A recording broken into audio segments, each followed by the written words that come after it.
She called herself a witch and claimed death no longer mattered.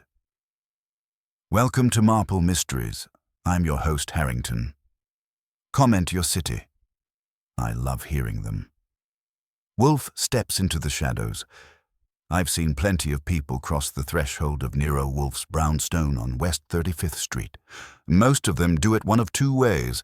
They either march in like they own the joint, or they tiptoe as if the rug might bite.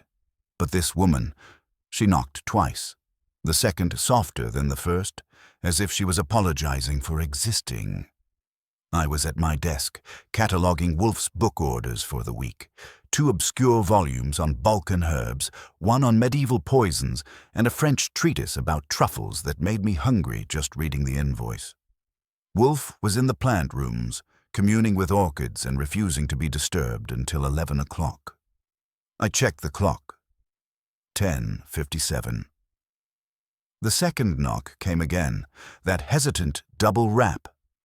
I opened the door, figuring it might be a charity rep or someone trying to sell Wolfe enlightenment. Instead, a woman stood there in a gray coat that had been expensive 3 years ago and was now hanging on by habit.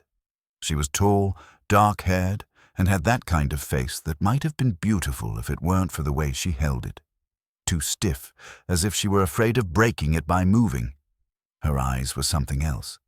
Not sad, not angry, but fixed on some invisible mark 10 feet past my head. "Mr. Goodwin?" she asked, and her voice had a catch that wasn't just nerves. "That's the name on the buzzer," I told her. "And if you're looking for Mr. Wolfe, he's booked solid until the next hour strikes." "I'll wait," she said, and before I could tell her we don't take walk-ins like a barber shop, she stepped inside. She stood in the office doorway, taking it all in, the books, the globe, the red leather chair, and the empty one behind Wolfe's desk that somehow wasn't empty at all. Wolfe's presence fills that space even when he's upstairs, like the air molecules remember his disapproval. I figured I might as well try civility. "Name?" "Dr. Irene Vale." That got my attention. I'd read the name somewhere. Medical journals, maybe, or society pages. "You a doctor of medicine or philosophy?" "Medicine," she said. "Psychiatry." That fit the eyes. People who spend their lives watching other people's minds tend to look like they're searching for the exits. Before I could pry further, Wolfe entered. The clock had barely finished striking 11, which meant he'd heard the exchange and decided to make an exception to his daily schedule. He filled the doorway like an occupying army, eyes half-lidded, mouth set in its default expression of disdain for anything that wasn't food, order, or logic. "Good morning, madam," he said.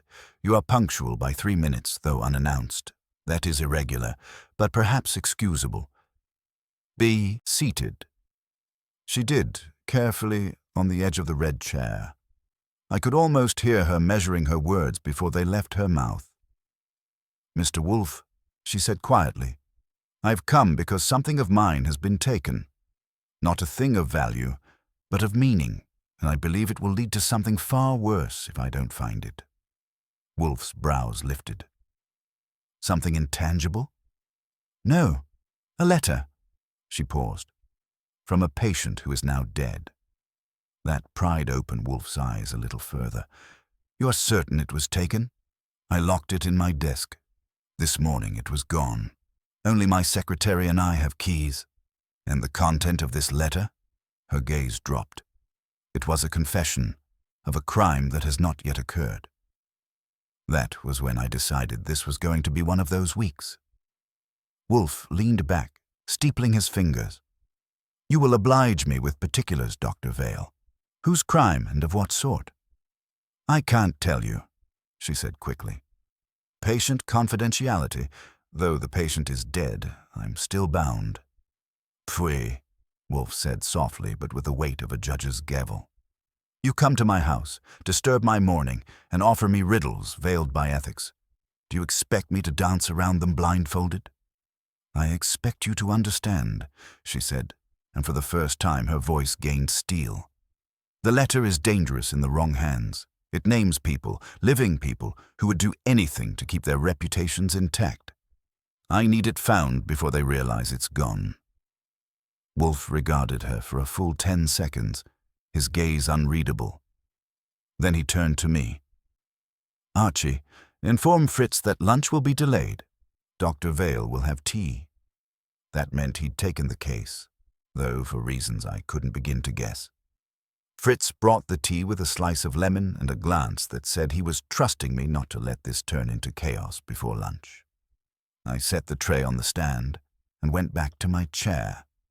Wolfe twitched a finger, permission for our visitor to fortify herself, and watched her like she was a specimen who might do something unclassifiable. "Begin at the beginning," he told her, "but take no detours." Dr. Irene Vale wrapped both hands around the cup as if the china had a heartbeat. 6 months ago, I began seeing a woman who called herself Rowan Vale. That was not her legal name. She changed it. She was 42, intelligent, and theatrical. She had become a kind of counselor to a private circle. Women of means who wanted what she called reconciliation with the inevitable. She had a reputation for being a witch. The word didn't crack her voice. It pressed it flat. She was not delusional. She was purposeful. And she was dying. Of what? Wolfe demanded. And do not say fate. Glioblastoma. She refused treatment after the second debulking. She wanted control. She came to me because she knew I would keep records, and she wanted a witness. Someone who could verify that she made her choices with full capacity. She didn't want to forget death, as she put it, but to domesticate it, her phrase.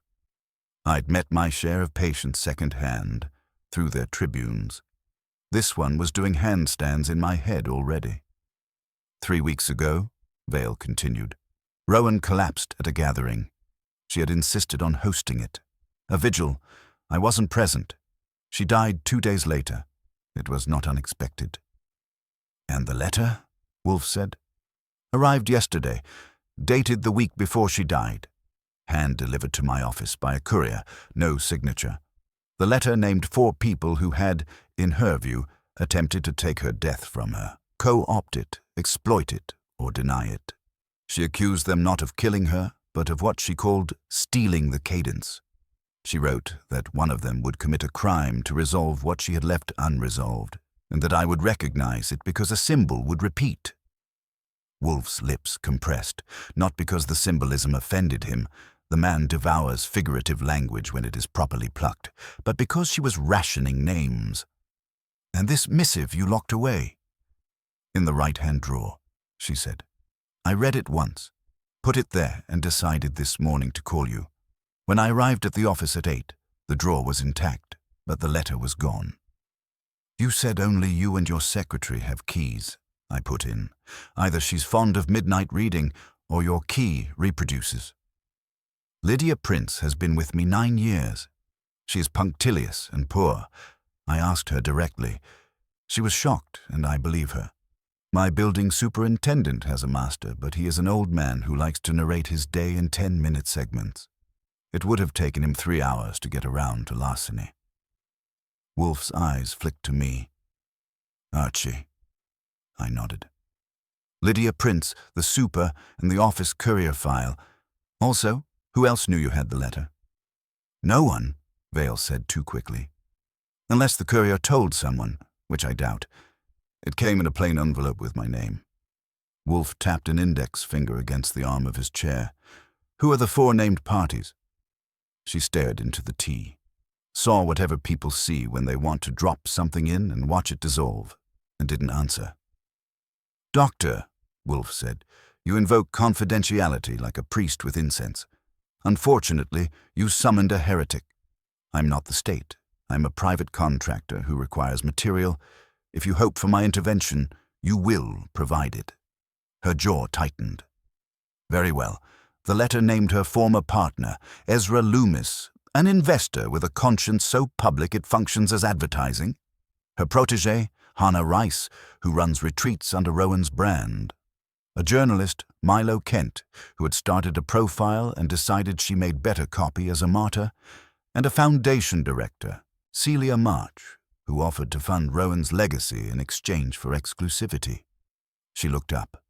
All four were at the vigil. The names set out like place cards. I filed them where I could reach without patting my pockets in public. "And the symbol?" Wolfe asked. "She wrote only, 'The salt will tell,'" Vale said, "which means nothing unless you knew Rowan. She had rituals, bowls of salt in the corners, to hold the boundary. She said salt remembers." Wolfe's gaze moved, not to me or to her, but to the space between them. He had the look he gets when a phrase lands exactly on the peg he keeps in an invisible board. "You chose to come here because whoever took the letter wanted to control the story," Vale said, "and now some heat. Rowan had become a banner. People were using her for their causes. The letter threatens their versions. If it's destroyed, nothing stops them, and if it's used selectively, it will ruin someone who may already be planning to ruin someone else first." "You fear sequence," Wolfe said. "You fear a prelude." "Yes." He breathed through his nose, a gust that meant thought, not impatience. "Archie will go to your office and speak with Miss Prince. He will note the lock, the key, the possibility of an impression. He will ask your superintendent for his recital. He will collect the courier's receipt en route. You will provide him with the addresses of Loomis, Rice, Kent, and March, and any telephone numbers. You will tell none of them that you came to me." She hesitated. "And the fee?" Wolfe's eyelids drooped. "My standard terms apply. You may consider the indulgence of my taking your intrusion seriously a rebate."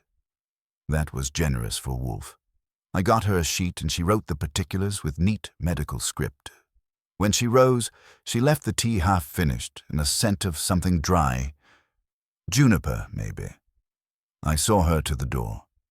On the way she said, "I don't believe in witches, Mr. Goodwin. I do believe in grief and what people will do to avoid it." She tried a smile.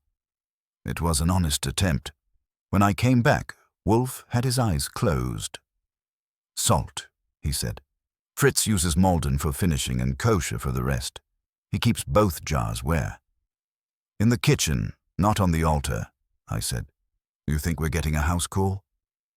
"I expect trespass," Wolfe murmured.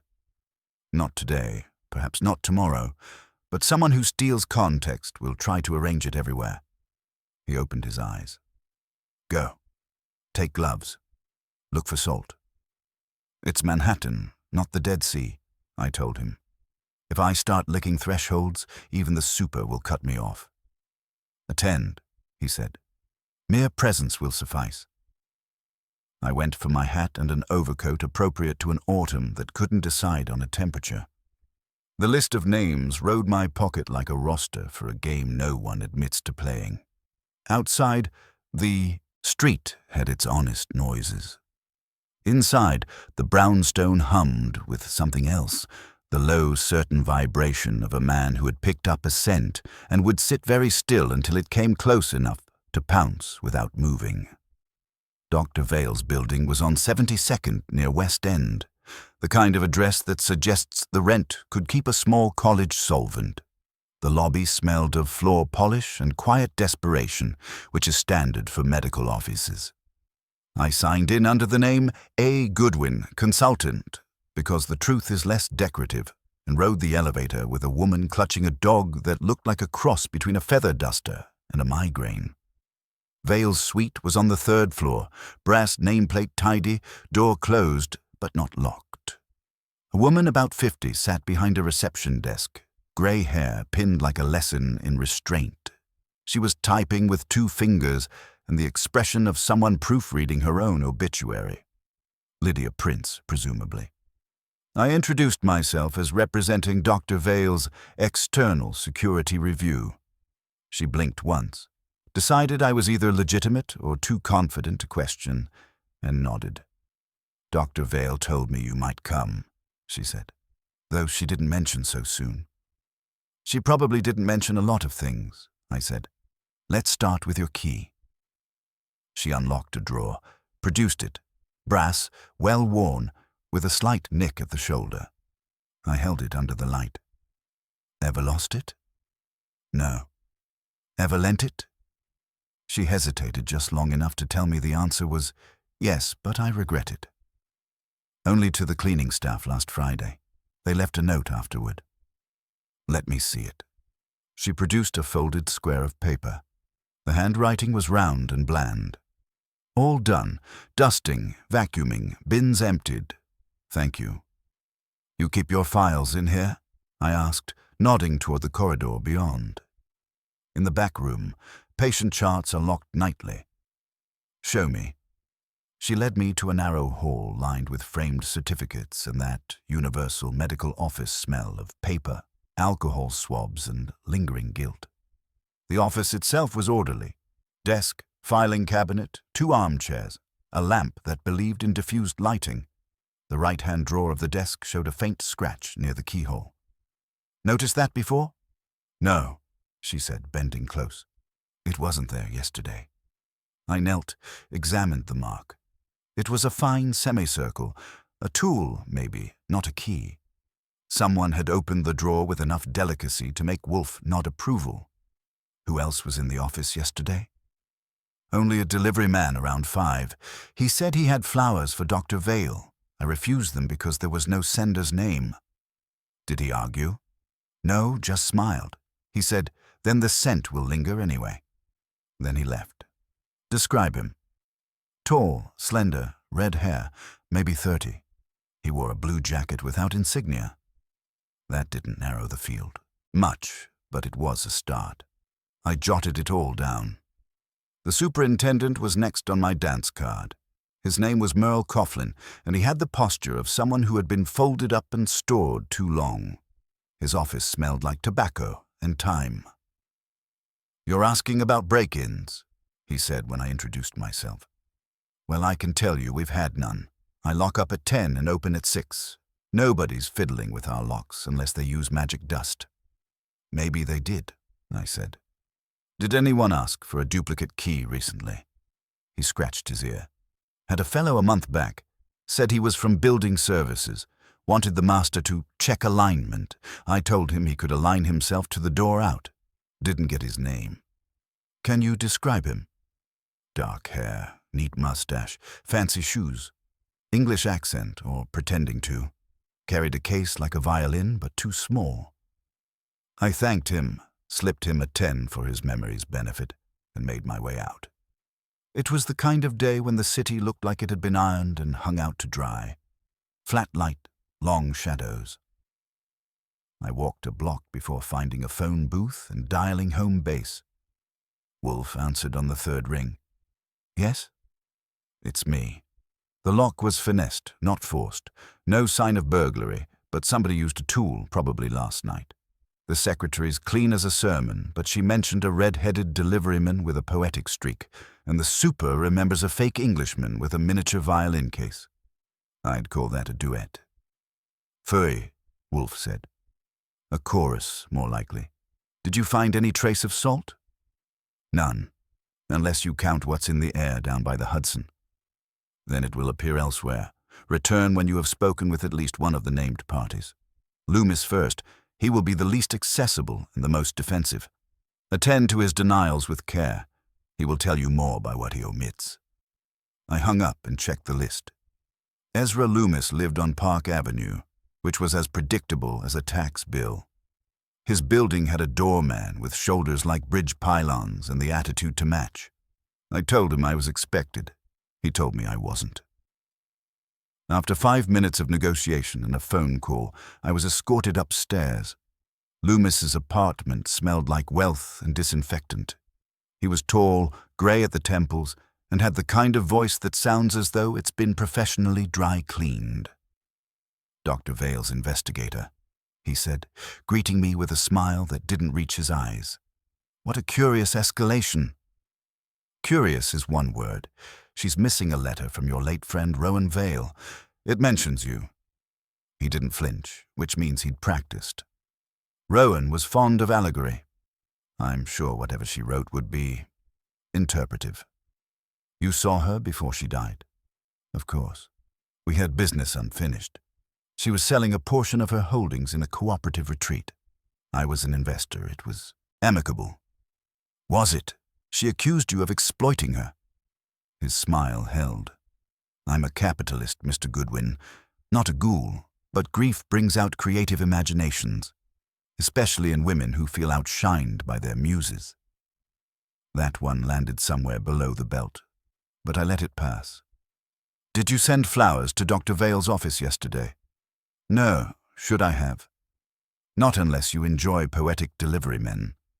He frowned. What on earth are you implying? That someone's revising Rowan's script, and you might be in the second act. His composure wavered for half a second. The exact length of time it takes a guilty man to calculate whether denial or outrage burns fewer calories. I have nothing to do with any letter. Good day, Mr. Goodwin. I left him standing by the window, looking out at Park Avenue traffic like it owed him tribute. Back on the sidewalk, I flipped my notebook open. One scratched lock, one red-headed courier, one English faker, and one investor with nerves of glass. Wolfe had called it a chorus, but to me it sounded like the orchestra was just tuning up. The afternoon traffic had reached that stage where cab horns start sounding like a chorus of irritated geese. I walked east, thinking about Loomis and his polished denials. He was too smooth, too quick to preen over his innocence. Wolfe once told me that the most dangerous lies are the ones cushioned with dignity. Loomis had wrapped himself in it like mink. I found a coffee shop that looked less greasy than most and called the Brownstone from a payphone. Fritz answered and passed the receiver to Wolfe without preamble. Well, he demanded. Loomis looks like virtue on parade, I said. If guilt had an etiquette coach, it would charge him by the hour. Claims he and Rowan parted amicably. My guess, there was more parting than amity. Oh, and he didn't send the flowers, at least not with his own hands. You did not press him on the matter of investment. I did, but he plays his cards close and probably keeps an accountant on retainer for bluffing. The cooperative retreat. Some kind of pseudo-spiritual spa. My bet is it's a shell for donations with tax benefits attached. Possibly, Wolfe said. But what concerns me is why a financier accustomed to dividends would risk exposure over a letter. Sentiment is improbable. Liability, less so. Want me to dig into the spa's paperwork? Not yet. First, Miss Rice. Youth often commits indiscretion where experience applies varnish. Got it, I said. I'll keep the varnish for later. She lived in the East Village. Naturally. Artists, reformers, and lost souls all roost there. Her building was an old brick affair with murals on the first floor that made you wish someone had stopped them after the sketch. A buzzer labeled H. Rice, Auric Renewal Institute, got me a voice. Brisk, feminine, and suspicious. I don't do interviews. Without an appointment, she said. I'm not interviewing you, Miss Rice. I'm here on behalf of Dr. Irene Vale. That gave her pause. Dr. Vale, is she all right? Depends how you define it. Mind if I come up and talk about a missing letter? A short silence. Then the buzzer sounded. Her apartment was an organized chaos of candles, books, and things meant to look mystical. Feathers, stones, photographs of Rowan Vale in flowing black, caught mid-gesture.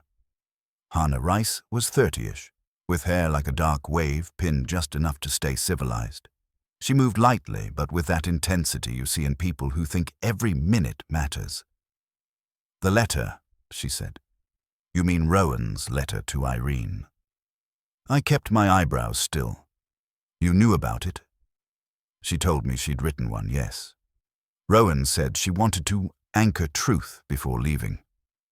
Did she tell you what was in it? Hannah smiled sadly.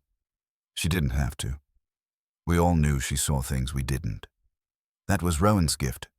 She could name the sickness behind a smile. I gave the room another glance.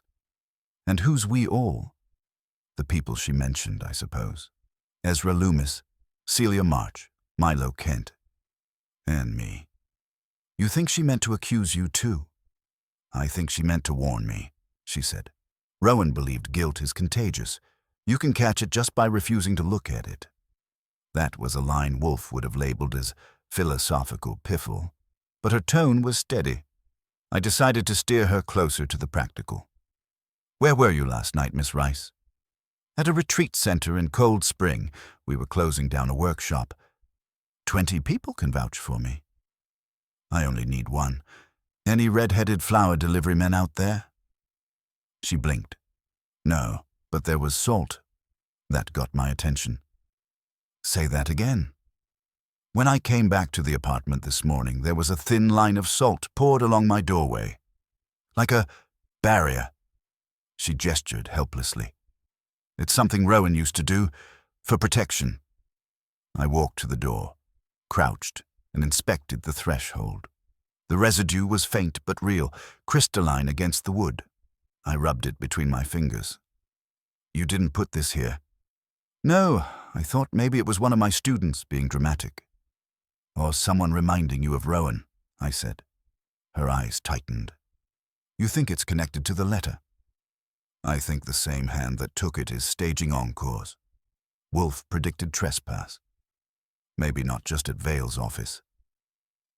I pocketed a few grains in an envelope from my notebook, nodded to her, and headed downstairs. By the time I reached the street, dusk had slipped in early, the sky low and grey. I decided to walk instead of calling a cab, thinking runs smoother with pavement underfoot. If the letter was a lever, somebody was already pulling. Rowan Vale might have died, but her ghost was working overtime. I stopped at a corner diner to phone Wolfe again. He answered before the first ring finished. "I told you to call only when Salt showed up," I cut in. "At Hannah Rice's door. A neat line of the stuff. Same ritual Rowan used. She swears she didn't put it there." He was silent for a full 5 seconds, which for Wolfe is an aria. Then, "Describe the placement." "Threshold, inside edge. Not decorative. Deliberate. Good. It was not meant for protection, but provocation. Whoever placed it understands symbolism, or at least believes they do." "Continue." "Whom next?" "Milo Kent, the journalist. He might be the one who enjoys public performances. Approach him tonight. He will not expect you in darkness." That was his way of telling me to ruin my evening. I found Kent's address in my notes. Gramercy Park, 3rd floor. His name was on the buzzer beside a brass plate that said, "Independent Features Syndicate." The door opened before I rang. A man stood there with red hair and a smile that didn't belong to any kind of decency. "Mr. Goodwin, isn't it?" he said. "I was wondering when you'd find me." So that was that. The poetic deliveryman had traded his carnations for journalism. "Mr. Kent," I said, stepping inside, "I hope you don't mind if I skip the small talk. You've been making deliveries under false pretenses." He chuckled. "Got your attention, didn't it? Or Wolfe's, more likely. I've wanted to meet the man who solves crimes from a chair." I shut the door behind me. "If you keep knocking on his world, he'll solve one around your neck. Start explaining why you were playing messenger at Dr. Vale's office." He leaned against the wall, easy as sin. "Because Rowan's story isn't finished, and I intend to write the ending." That was when I realized 2 things. First, he knew about the letter. Second, he wasn't scared of anyone who might have it, which meant he was either a fool or he already had what everyone else was searching for. He said it with the self-assurance of a man who mistakes nerve for intellect. The room smelled of cigarette smoke and fresh ink.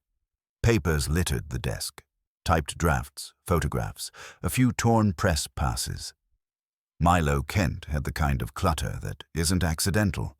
It's curated chaos. I stayed by the door, letting the silence stretch. Some people fill gaps with words. Others squirm. He smiled.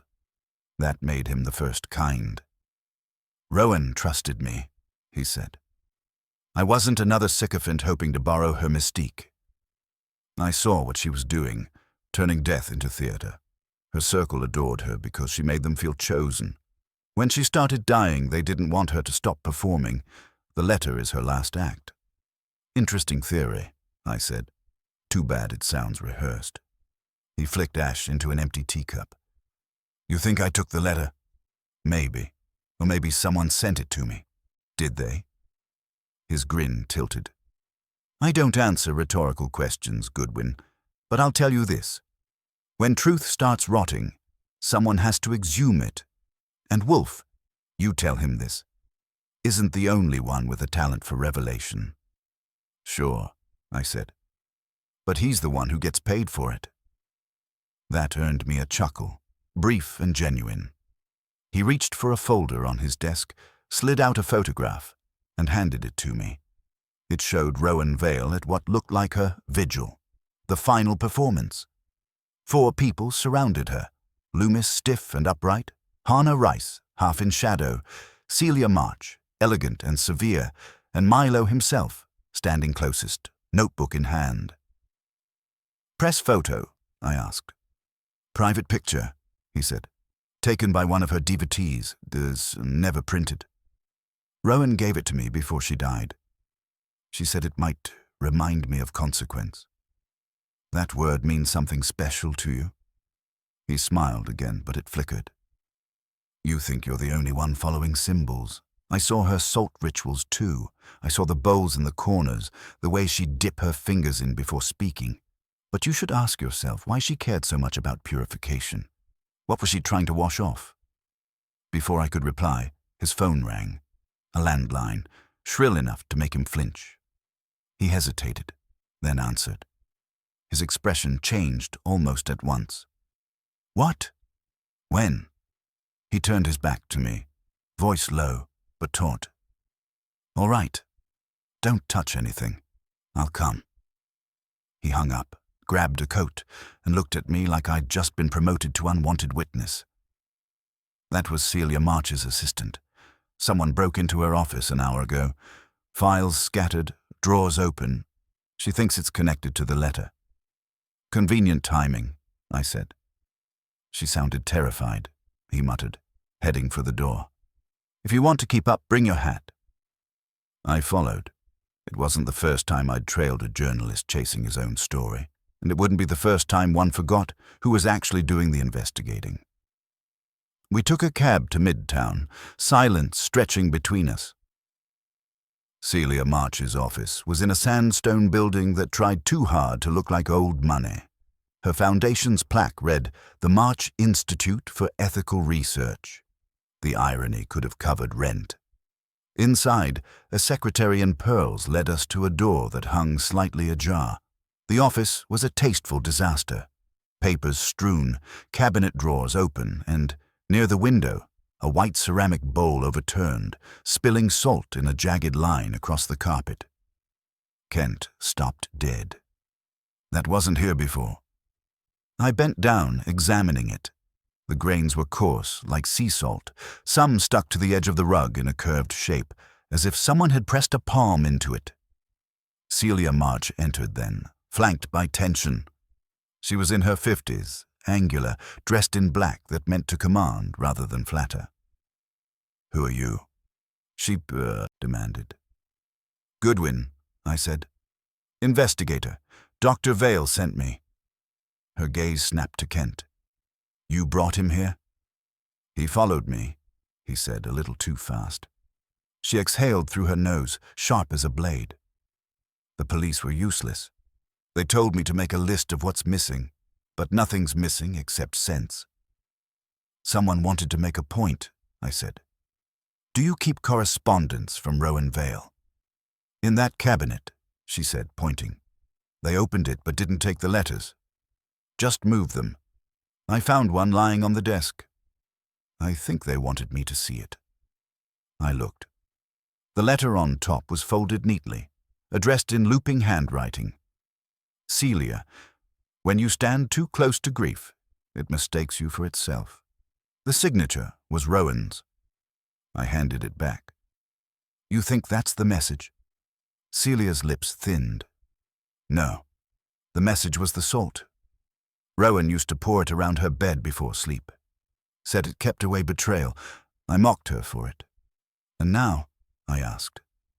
She looked past me toward the window. Now I wish I hadn't.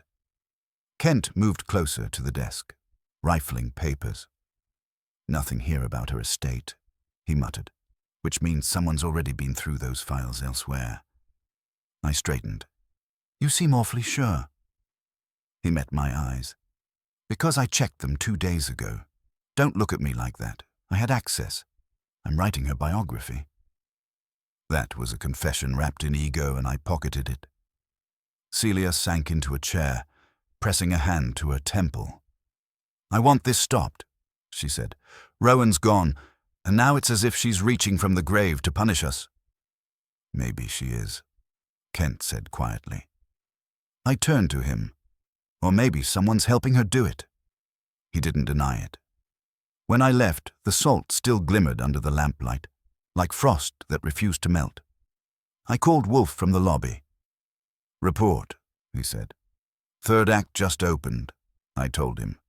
"Break-in at Celia March's office. No theft, just rearrangement. A bowl of salt smashed for punctuation. Kent's neck deep and smiling about it. He's either bait or orchestra." "Return," Wolfe said. "We are entering the phase of interference, not inquiry. And Archie, bring some of the salt.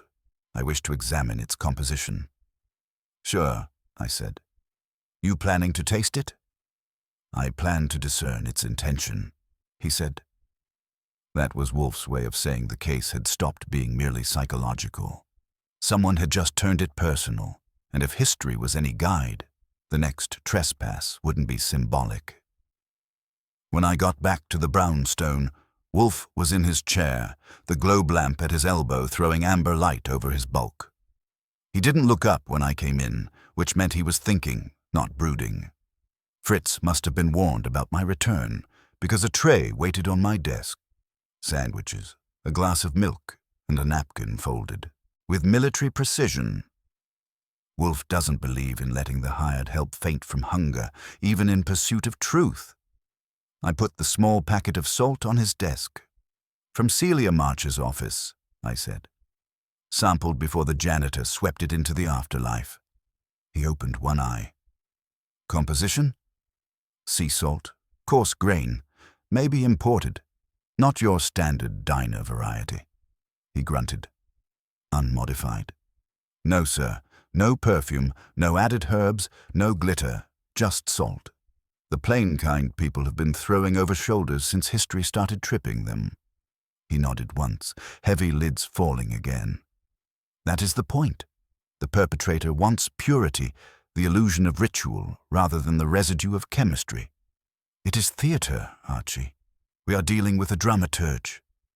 I sat down, chewing a corner of sandwich. "Then Milo Kent fits the role. He's got the ego for a Broadway revival of his own obituary." "Perhaps," Wolfe said, "but his purpose remains obscured. A man who wishes to publicize a secret does not begin by obscuring it with pantomime. Unless—" He stopped. Wolfe rarely let a sentence wander unless it was dragging prey. "Unless," I prompted, "he's not after publicity at all." "Precisely." He opened his eyes. "He wishes to control interpretation. The letter, if it exists, threatens to fix the narrative. He prefers fluidity. So he replicates Rowan's motifs: salt, intrusion, insinuation, until the truth becomes imitation." "In other words," I said, "he's rewriting her story by playing ghostwriter to her ghost." "Vulgar phrasing," Wolfe muttered, "but apt." He leaned forward a fraction. "You will telephone Dr. Vale, ask if she has received any contact since our meeting, unusual messages, anonymous notes or visits." I made the call. She answered quickly, her voice taut. "Mr. Goodwin, thank heaven, someone's been here." "When?" "Half an hour ago. I'd stepped out for a prescription. When I returned, the door was unlocked. Nothing taken, but someone left a small envelope on my desk. Inside was a pinch of salt. No note." I glanced at Wolfe. He closed his eyes again, the corners tightening as if in pain.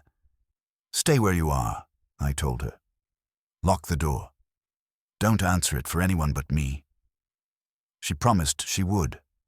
I hung up. She's been marked, Wolfe said. The intruder escalates. What does he want from her? Maybe to shake her nerves loose, I said. Maybe to see what she'll tell us next. Then we shall oblige him. Wolfe straightened slightly in the chair, which, for him, was a full act of mobilization. Archie, invite Dr. Vale here tomorrow at 11, and call Saul Panzer. That meant business. By morning, the house had the kind of hush it gets before a storm. Wolfe had skipped breakfast, a sign that thought had supplanted appetite. When Dr. Vale arrived, she was paler but composed, dressed in grey again, as if mourning were a uniform. I led her into the office. Wolfe greeted her with a nod. You have endured an intrusion. My condolences. You said the envelope was left upon your desk. Where precisely? In the same drawer where the letter was kept, she said. Unlocked this time, the envelope was balanced on the edge. Symbolic equilibrium, Wolfe murmured. An artist, not a vandal. He steepled his fingers. Doctor, I require you to recall any detail you omitted earlier. Something your patient said in her final sessions, especially regarding the letter. She hesitated. There was one thing. She said she would write to end her own haunting. She claimed that those she named would not allow her peace after death. She used the phrase, "They have mistaken my death for theirs." I thought it was metaphor. Nothing of the kind, Wolfe said. She understood that her followers, her circle, would cannibalize her death for meaning. She anticipated this very aftermath. She couldn't have predicted the theft, Vale said. On the contrary, Wolfe replied, she provoked it. By declaring the letter a confession of a future crime, she guaranteed its disappearance. Whoever removed it seeks either to prevent that crime or to complete it without exposure. She stared at him. You think she planned this chaos? I think she was an egotist of rare scope. Death was her final exhibition, and she choreographed it to outlive her body. Vale looked faintly sick. Then what am I to do? Wait, Wolfe said simply, and watch who interprets her first. At that moment, the bell rang. Fritz appeared, immaculate as always. Mr. Saul Panzer, he announced. Saul came in with that quiet confidence that makes him blend with the wallpaper until you realize the wallpaper's watching you. Wolfe gave him the facts in half the words anyone else would need. Your task, Wolfe concluded, is to trace the courier who delivered Dr. Vale's letter, identify him, his route, and who engaged his service. Begin at the offices of Swift Dispatch on Madison Avenue. They handle private deliveries for medical professionals. Report tonight. Saul nodded once and left. When the door closed, Wolfe said, Archie, visit Mr. Loomis again this afternoon. This time, do not discuss the letter. Mention instead that a certain journalist, Milo Kent, is preparing a new exposé on the ethics of posthumous profiteering. Observe his reaction. I grinned. Fishing. Baiting, Wolfe said. The man's pride will bite before his conscience does. Dr. Vale rose uncertainly. And me? You will remain unremarkable. Go nowhere unexpected. If another envelope appears, call immediately. She thanked him softly. As she left, Wolfe leaned back, eyes half shut. Archie, he said, we are near the fulcrum. A theft, a pattern of salt, and a woman who wanted to domesticate death. Someone is trying to prove her right or to prove her wrong. Either way, I said, they're making her famous again. He opened one eye. Fame, he said, is the most durable ghost. We must see who is feeding it. He closed his eyes again, dismissing me. I went to get my coat, wondering if Loomis would take the bait or swallow the hook whole, and hoping that when he did, I'd still be the one holding the line. Park Avenue at 3 in the afternoon is an exhibition of wealth pretending to be routine. The doormen don't smile, the sidewalks don't bend, and the cars glide by like trained predators. Ezra Loomis's building hadn't changed its attitude since my last visit, and neither had the man himself. He greeted me with a look that balanced civility and distaste on the same plate. "Back again?" he said. Dr. Vale must be very anxious. "Not anxious," I said, stepping inside. "Curious. There's talk going around that Milo Kent is writing a feature, something about exploitation of the dead, or maybe the moral decay of modern saints. Your name might be featured in the first paragraph." That got a flicker from him. His jaw tightened, then relaxed. "Milo Kent is a vulture," he said. "He fed on Rowan when she was dying and found her bones too small to gnaw." "Funny," I said. "He told me she trusted him. She trusted her reflection. He just happened to be holding the mirror." Loomis crossed to the bar and poured himself a drink without offering one. "I don't suppose you came here for literary criticism?" "No. I came to see what happens when you hear her name in the present tense." He turned. "Rowan is dead." "Sure. But her letter isn't, and it's moving around like it's got its own pulse." He froze. "You've seen it?" "Not yet." "Have you?" He hesitated. Too long. Then, carefully, "No." He was lying. It wasn't in the twitch or the pause. It was in the way his voice landed. Smooth, polished, but with that hollow ring of someone protecting something too fragile to hold. "Let me save us both time," I said. "You know it existed, maybe even who took it. Someone's been playing scavenger with her symbols, salt, letters, break-ins. You're all on the guest list, and no one's turning down the encore. You want to keep your reputation clean. Tell me what you're really afraid of." He put down the glass. "You think this is fear? It's exhaustion. Rowan spent her last months weaving a mythology so dense that everyone she touched is still trying to find a way out of it, including you." "Then let's untangle it together," I said. He smiled thinly. "You wouldn't understand. Rowan was brilliant and destructive. She drew people in, then forced them to define themselves against her. I invested in her retreat not for profit, but for protection. She wanted a place where people could stage their death before the real one arrived. That's not an investment, Loomis. That's confession." He poured another drink. "Believe what you like. But if you're here to accuse me of stealing her letter, you're wasting your time. I've been accused of worse things, most of them true." He turned away, and I let him. There's a point in conversation when pushing only closes the door.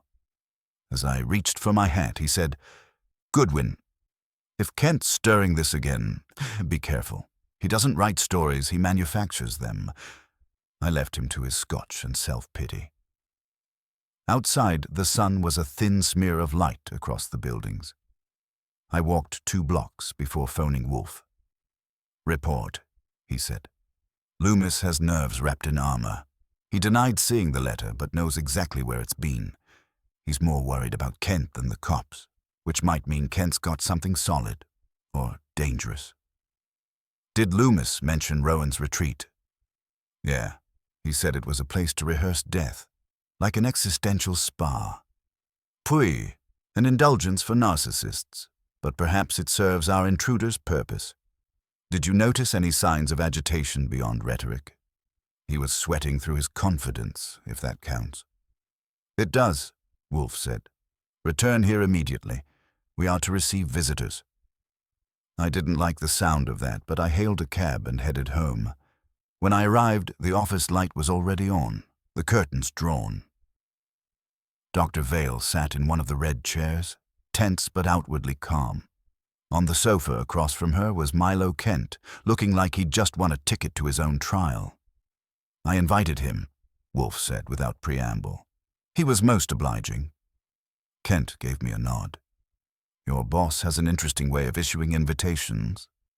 "Mr. Kent claims," Wolfe continued, "that he has come to clarify misconceptions. I've given him 5 minutes. Kent spread his hands. "Rowan wanted the letter to be found, not hidden. She believed that truth had to perform itself. I took it because Vale would have buried it."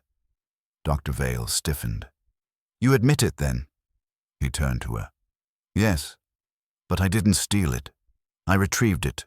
You locked it away because you were afraid it would destroy your career. It wasn't a confession. It was prophecy." Wolfe's voice cut through, low and resonant. "Prophecy of what?" "Of exposure," Kent said. "Rowan wrote that one of her disciples would falsify her legacy to profit from it. That was her final act, to name hypocrisy before it swallowed her." "Whose hypocrisy?" I asked. Kent looked straight at Vale. "Hers." The room went still. Even Wolfe paused. Kent went on. "Rowan's illness wasn't as terminal as she claimed. She exaggerated it to stage her farewell. When she realized she couldn't sustain the lie, she panicked. The letter was her attempt to rewrite her death before it happened." "That's convenient," I said. "She's not here to argue." "I don't need her to," Kent said. "I have the letter." He pulled a folded sheet from his coat pocket and laid it on Wolfe's desk like a magician producing proof. Vale gasped. Wolfe didn't move. He stared at it as if it were an insect specimen. "You will not touch it further," he said. "Archie, the envelope." I fetched an empty one from the drawer. Wolfe lifted the paper delicately, sealed it, and set it aside. "Mr. Kent," he said, "your candor is uncharacteristic. Why bring it now?" "Because someone else is after it," Kent said quietly. "Someone who doesn't want it published." "Who?" I asked. "I don't know," he said. "But they found me last night. They left a message." He reached into his pocket again and pulled out a small, crumpled packet. He opened it carefully, and grains of salt spilled onto Wolfe's desk. For the first time since this began, Wolfe's composure thinned. "Archie," he said softly, "close the windows. No one leaves this room until I have determined what form of madness we are harboring." Kent sat back, smiling faintly, like a man who just delivered the punchline to a very slow joke. Wolfe didn't move for several seconds. You could have timed his silence with a clock and still been late. The air in the office felt heavy enough to spread with a knife. Dr. Vale sat rigid, hands clenched together like a patient waiting for her own diagnosis.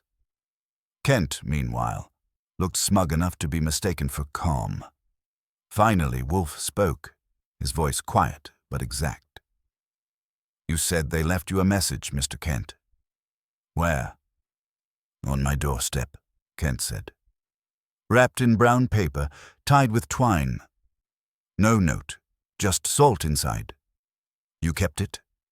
"I thought about calling the police," he said, which meant he hadn't. "But then I decided you'd understand better." "Your faith in my understanding is misplaced," Wolfe said. "I prefer evidence to melodrama. Yet it appears your intruder knows his symbols." He gestured toward the small mound of salt glinting under the lamplight. "That is our third visitation, each one placed with deliberate restraint. Dr. Vale, the one in your office, was it coarse or fine?" "Fine," she said faintly, "like table salt." "And this," Wolfe observed, "is coarse. Kent's was deliberate mimicry of Rowan's rituals. Yours, Doctor, was domestic. That difference interests me." Kent leaned forward. "You think there's more than one person doing this?" "I think," Wolfe said, "that imitation grows more convincing when it spreads.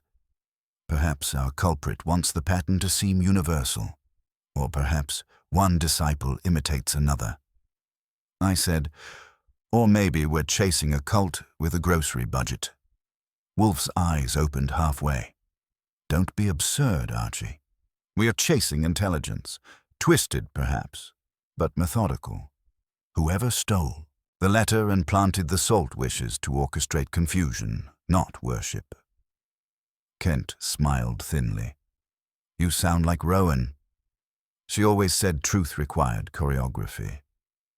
"Did she?" Wolfe murmured. "Then she would have admired the elegance of her own afterlife." He pushed back in the chair, studying Kent the way a falcon studies the next flutter. "You claim to possess the original letter. Did you, by any chance, read it aloud to anyone?" Kent hesitated. No, I barely read it myself. It was written in that maddening way she had, half poetry, half curse. I thought it needed context, so I brought it to you. Pfui. You brought it to me because you realized context is fatal to myth. Once I interpret it, it ceases to be revelation and becomes merely paper. Kent flushed but didn't answer. Wolfe turned to Vale. Doctor, you said earlier that Rowan accused her circle of attempting to steal her death. Did she ever mention the method? She spoke of symbols, Vale said slowly. She believed objects could anchor meaning, that whoever controlled them controlled the narrative. The salt, the letters, even her ashes. She said they could be corrupted if left in the wrong hands. Then she has been posthumously vindicated, Wolfe said dryly. I glanced at the sealed envelope on his desk. So what do we do now? Frame it or open it? Neither, Wolfe said. We wait for Saul Panzer's report. That was his version of suspense management. Kent looked impatient. And if I'm the next to find salt on my pillow? Then you will have achieved the immortality you crave, Wolfe said without blinking. Kent let out a short laugh. You really are her spiritual heir. Wolfe ignored that. Archie, see Mr. Kent out. He has provided enough drama for one evening. Kent rose, but before leaving he paused beside Dr. Vale. You kept her alive too long, you know. Some people need an audience even after death. Then he went out, his grin sharp as the sound of the door closing behind him. When he was gone, Vale sagged back in her chair. He's dangerous. No, Wolfe said. He's useful. Dangerous people conceal themselves. Fools advertise. I said, and yet somebody's breaking into offices and sprinkling condiment trails. That takes more than one fool. Wolfe inclined his head slightly. Yes, which is why I expect a fourth sign, something more daring. Our adversary has escalated from theft to intrusion to display. The next gesture will be intimate. He wasn't wrong. The phone rang at that exact moment. Fritz answered, then handed it to me. Saul, I said, covering the mouthpiece. He's got something. Wolfe gestured for me to continue. Saul's voice was calm as ever. The courier who delivered the letter was hired by phone. No name, prepaid cash at a midtown kiosk. But here's the interesting part.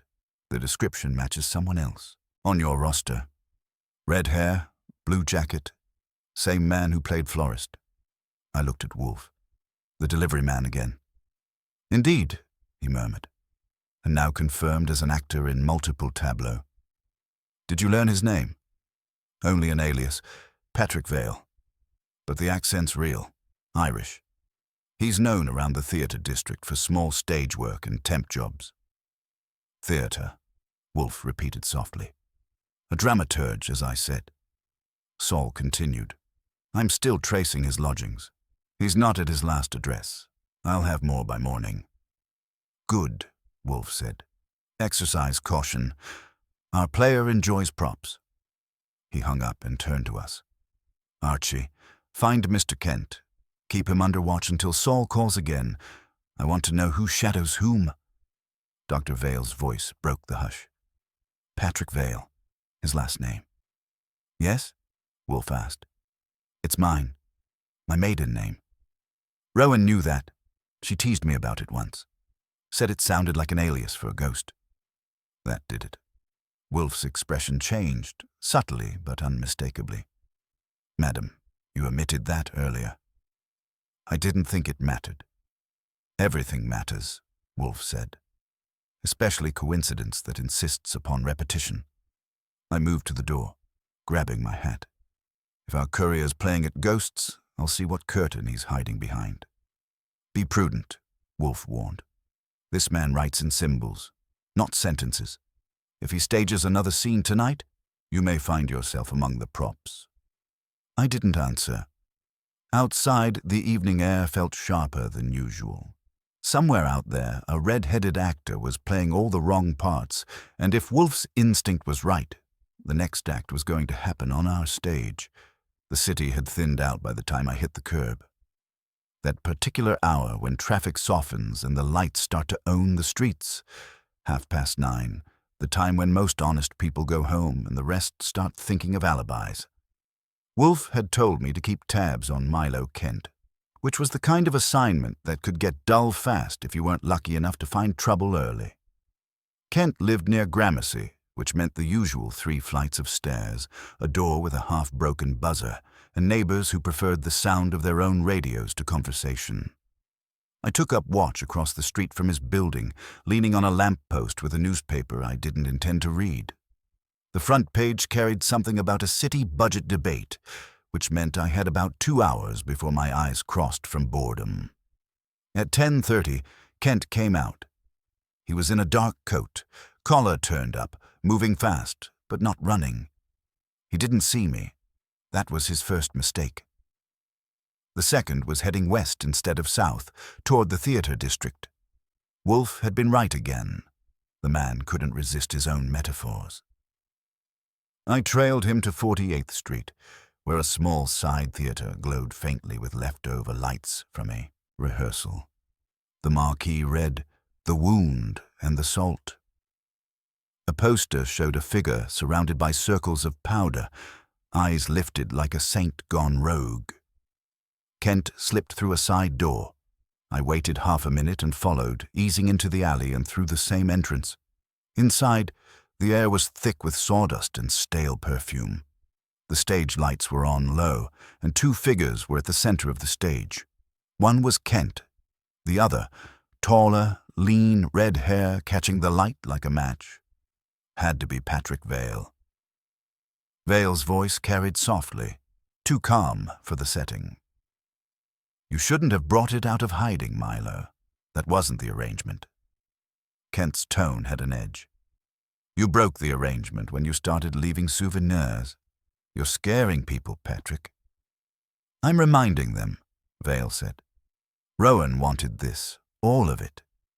You think her story ends with a burial? She wrote the letter for resurrection." "You're insane," Kent snapped. "Not insane," Vale said. "Dedicated." They were 10 feet apart, both aware of the choreography. I stayed in the shadows behind a curtain, wishing for a less poetic line of work. Kent moved first. "You stole the letter to make yourself relevant. You're just another parasite feeding on her name." Vale stepped forward, his voice rising but still deliberate. "She chose me, not you. I was her confessor. You were only her echo." That was when I decided it was time to join the act. I stepped out, keeping my hand near my coat pocket. "Gentlemen," I said, "as a member of the audience, I'd like to request a quieter performance. The critics are sensitive this season." Kent flinched. Vale didn't. His eyes slid toward me, calm and sharp. "Ah," he said. "The detective." "That's the billing," I told him. "And you're the courier who forgot to stick to delivering packages." He smiled. "I delivered what was necessary." "Sure," I said. "A little mail fraud, a touch of trespassing, a dash of intimidation. Sounds like a busy schedule." He didn't rise to it. "You think you understand what's happening. You don't. Rowan's death was a lie told too early. I'm only finishing the truth. By leaving salt trails and terrorizing psychiatrists." He tilted his head. "Salt preserves. It keeps memory from decaying. Don't you see? They were all pretending to love her, but they were feeding on her. She wrote the letter to force them to reveal themselves." "And stealing it helps how?" I asked. "I didn't steal it. I staged it." That was when Kent lunged. Not gracefully, not heroically, just desperate, like a man realizing someone else had taken over his script. Vale sidestepped neatly and shoved him. Kent hit the stage floor hard, the sound echoing through the empty theater. I moved in, but Vale was already backing away, that eerie calm never leaving his face. "She said death was rehearsal," I murmured. "Now it's opening night." Before I could reach him, he vanished into the wings, by the time I hit the alley, he was gone. Kent was sitting up when I got back, breathing like a man who'd just swallowed the truth and didn't like the taste. "You saw him," he said. "I saw him all right," I said, "and I heard enough to know you've both been playing for the same spotlight." "He's dangerous," Kent said. "He'll make this into something no one can control. Rowan wanted exposure, but not this." "Then maybe you'd better start giving Wolfe what he needs before Vale writes the ending himself." Kent didn't argue. He just nodded and muttered, "There's something else. The ashes. Rowan's ashes. They were supposed to be kept at the retreat, but last week they disappeared. That earned my full attention. You telling me someone stole her remains?" He nodded. "Vale. It has to be him. He wants to use them for whatever theater he's planning." I helped him to his feet. "Then we're officially out of rehearsal." When I got Wolfe on the phone from a pay booth, he was awake, which meant he'd been expecting the call. I gave him the short version. "Vale is the courier, the trespasser, and the curator of our little haunting," I said. "He's gone full high priest, and he's got Rowan's ashes." Wolfe's voice was a low rumble. "Predictable. He wishes to make her death literal performance. Where is Mr. Kent?" "With me. Shaken, not repentant."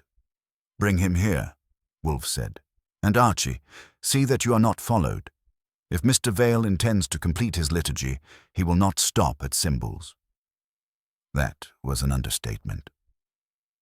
When I looked back toward the theater, the marquee lights had dimmed to a faint glow, but I could still make out the title.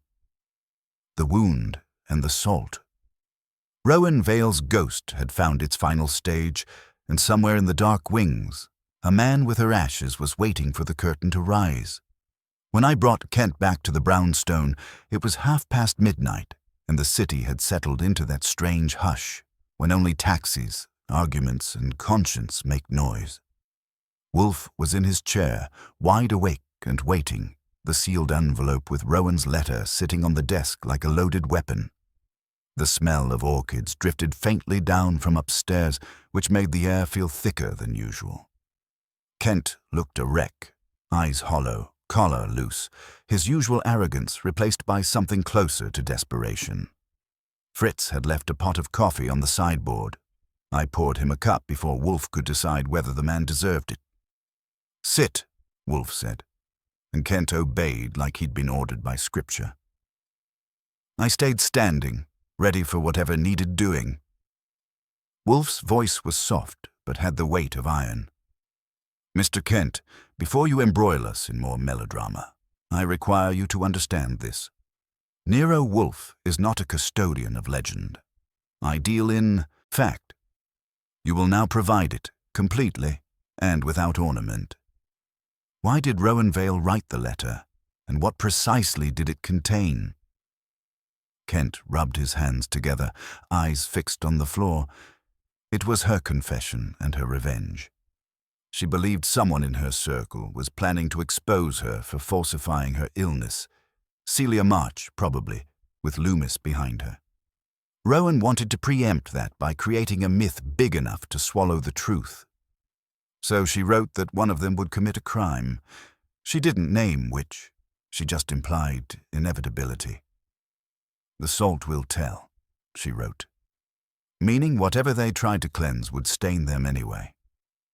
"Phooey," Wolfe muttered. Self-immolation disguised as prophecy. "Continue." "I thought if I published it," Kent said, "it would be justice.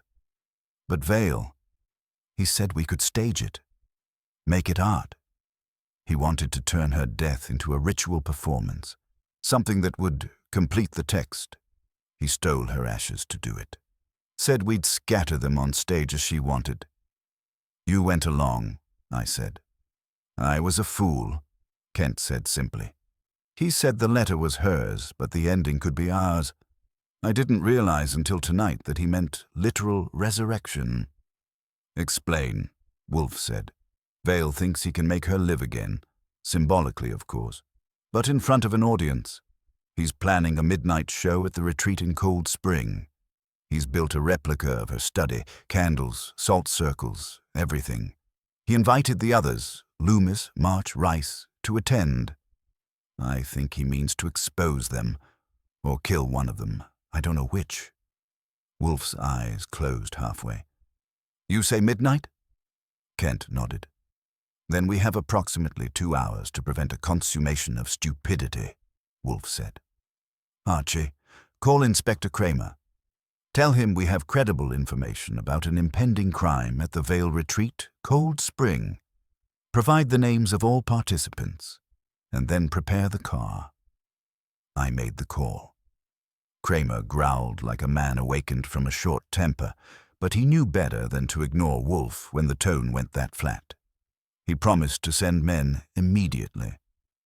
We left Kent behind with Fritz, safer there than anywhere else, and drove north. Wolfe doesn't enjoy travel, but he bore it with the patience of a man enduring a bad sermon. When we reached the retreat, the road wound through dark woods until a faint glow appeared ahead, candlelight flickering through tall windows. The front door stood open. Inside, the air smelled of smoke and sea air. The room was set like a stage, salt circles on the floor, candles at each compass point, and in the center, a small urn resting on a dais. Around it stood the congregation, Loomis pale and sweating, Celia March rigid as carved stone, Hannah Rice trembling but defiant, and Patrick Vale standing behind the urn, eyes blazing with something unholy and theatrical. You're late, he said when he saw us. But perhaps that's fitting. Death never hurries. Spare me the lines, I said. You've got company coming, police, lights, and reality. He smiled. Reality is what we choose to witness. Loomis took a step forward. Patrick, for God's sake, stop this nonsense. There is no God here, Vale said, lifting the urn. Only remembrance. Before I could move, Wolfe's voice filled the room, calm but commanding. Put it down, Mr. Vale. Something in that tone froze him. Wolfe hadn't raised his voice, but he might as well have filled the room with authority itself. Vale hesitated, the weight of the urn trembling in his hands. You think she belongs to you, Wolfe said. You who fancy yourself her priest, but Rowan Vale belongs to no one, not even herself anymore. She wrote lies and called them prophecy. You have mistaken her deceit for devotion. Put it down. Vale's knuckles whitened. Then his arms fell. The urn touched the table with a soft sound, as if even the ashes had grown tired. That was when the siren started outside. Kramer's men came in 2 minutes later, guns drawn, but unnecessary. Vale didn't fight. He looked dazed, muttering something about salt and purity as they led him out. Celia March broke first, collapsing into a chair, head in her hands. Loomis poured himself a drink from a decanter on the sideboard and swallowed half of it. Hannah Rice stood staring at the urn as though trying to see what was left of belief inside it. I guided Wolfe back to the car. He said nothing until we were halfway down the road. Rowan Vale created a theater, he said finally, and her disciples merely learned their lines too well. Tragedy, like faith, demands an audience. Sure, I said, but I prefer mine with a curtain call. He closed his eyes. There will be none. They will all live long enough to regret surviving her. We reached the brownstone at dawn. Fritz brought breakfast, eggs, sausages, coffee. Wolfe ate in silence until his plate was clean, then said, Archie, burn the envelope. It has served its purpose. I took it to the fire.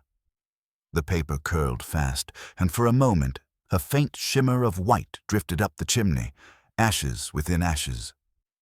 When I turned back, Wolfe was already leaning back in his chair, eyes closed.